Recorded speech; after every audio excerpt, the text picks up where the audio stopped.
ክፈቱልኝ። እኔ እዚህ ቤት ሁለተኛ አይኔ እንዳያዩት። ይኸው ሽንት ቤት እየገቡ ጥምዝ እያሉ ፍላሽ አያደርጉም አይደለ? ዘብዝፈው እየወጡ እኮ ቤቱን አገሙት እኮ ሁሌ።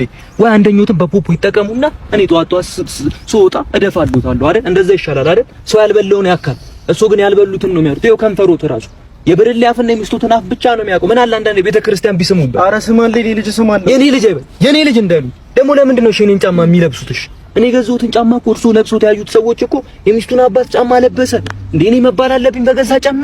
የለብኝ። እናቶት አፈር ትብላሉት። እኔ እጄ ላይ ሰበብ ይሆናሉ። ጠቅልዬ ነው ማቆሙት። ተው የኔ ልጅ የሻገተ እንጀራም እኮ ሲሞቅ እኮ ሻጋቱ ይጠፋል። ተው እንደዛ ይባል እኮ ፀሐይ ሙቋ ሻጋቴውን ሰውዬ ይወፈሩ እኮ ነው ልጆትን ካገባው በኋላ ደግሞ ከተገዛ አንድ አመት ያልሞላውን ሶፋ አንዴ ሲተኙ አንዴ ሲቀመጡበት ይዘሉበት ያረገቡት እኮ ፈጣሪ ያርገቦትና ደግሞ ሪሞት አንዴ ከያዙ አይለቁ። ምን ችግር የለውም ያዙ እኮ ሪሞት እኮ ያዙ እኮ። ምን አለ እንደ ኩጆቹ ዜና ምናምን ቢያዩ ኤምቢሲ ስራ ያሉ ምን አገባ? እኔ እኮ እዚህ ቤት የምመጣው እኮ ልጅ እርጉዝ ስለሆነች ላያት እኮ ነው የምመጣው። ምን አገባ? ታዲያ እሱ ጽንስ ጠባቂ ነው ወይስ አዋላጅ ነው? አረባ እኔ እንደውም ከዚህ በኋላ ከእርሶ ጋር ምንም አይነት ጭቅጭቅ የለኝም። ቀጥ ማን ነው እርሶላ አልልም። ከዚህ ቀጥል። ይኸውልህ እኔ እዚህ ቤት ሁለተኛ ባገኘህ ማለት ነው ይሄን 3 ፍሬ ሽበት እበጥስላለሁ።